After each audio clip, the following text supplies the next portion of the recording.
The July employment report due out at 8:30 a.m. Eastern Time ahead of the number. Let's bring in our next guest. Talk about what to expect. Marc Morial, National Urban League President and CEO, also the former New Orleans mayor. Good morning, Marc.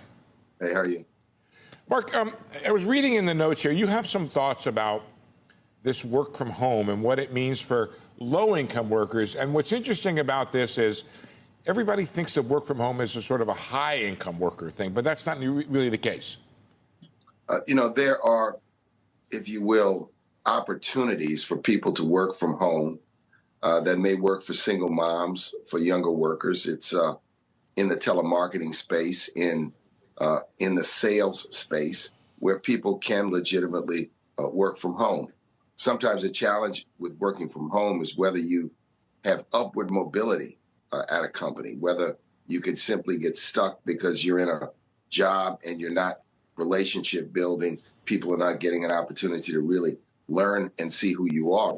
But there are new emerging opportunities. I've spoken to a number of people who, post the recession, have found opportunities to work from home, and in some instances, to juggle more than one engagement, if you will, which is better for their wages. It may cut down on childcare costs, cut down on transportation costs. So there's some linings out there. I generally prefer hybrid work, but I think every business, every employer is different.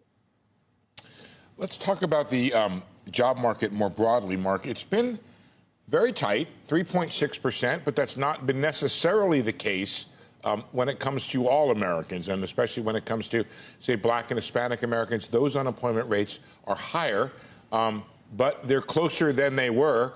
How do you feel about the Fed tightening up the economy, or tightening up credit to try to slow the economy down? Well, let me say this. This jobs market today, the consistency of job creation, over 200,000 jobs a month, almost for 2 years, is a remarkable bounce back from the COVID recession.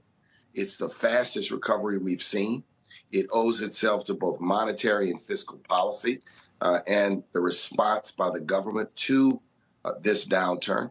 Nonetheless, what we see is if job creation gets above 300,000, we do see a narrowing of the black-white unemployment gap. So one of the keys to narrowing that gap is robust, continuous job growth, including education and training, which helps people move indeed up the ladder. So I like the direction. I'm not spiking the ball, not popping a cork. But the issue is whether we have consistent job growth. Now, I urge, encourage, and hope that the Fed will pause its interest rate increases. I think we are in a place right now where inflation is eased, and those who predicted a recession seem to be absolutely wrong. It looks like we have avoided it, and the Fed is navigated. The economy is navigated because job creation, we may get, 200,000 today. Hopefully we'll get 200 or 200 plus. So I do believe that the continuation of economic growth is necessary, and a strong, robust jobs market helps, if you will, reduce the black-white unemployment gap. But it takes more than that. It takes a continued effort at training, and it requires a continued commitment to a diverse, inclusive, and equitable workforce by American business, by universities, by major employers in government. That commitment helps and is necessary if we're going to close that gap. And to close that gap is good for the overall economy, because the more people we have working at maximum potential, the better it is for all Americans. Marc, I want to bring this conversation full circle because I know you ran one of the great cities in America for a while here. But the work from home situation is one of the things really hurting and undermining the economics and the workers in America's city. What should be the response of the mayors and of this country to try to get people back in the workforce? And one of the things that I noted, and by the way, this goes back 1,000 years, when there's a pandemic, the rich flee. They go to their summer homes. They go outside they flee London to the countryside, and they leave the workers back behind. And now because we have technology, they're not coming back.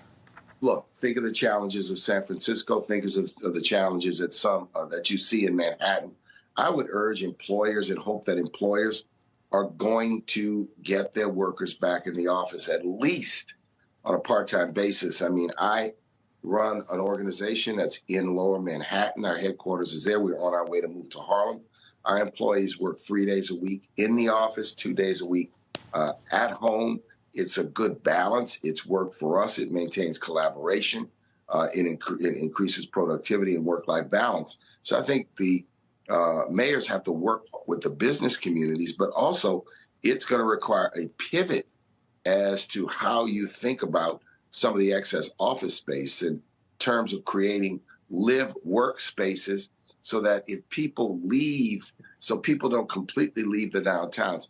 That's damaging, not just for the cities, it's damaging for the region because central cities, whether it's downtown Manhattan, Chicago, New Orleans, Atlanta, San Francisco, Seattle, are the economic aorta of entire regions. So if the downtown, if you will, declines, it is going to impact the overall region. It impacts the visitor industries. So the mayors have a big challenge ahead of them, but they've got to work with the business community. And I think some business leaders here in New York said, hey, you're going to come back in the office. We're going to ask you to come back in. And I think it's important that the continued pressure to bring workers back into the office, it's going to help retailers.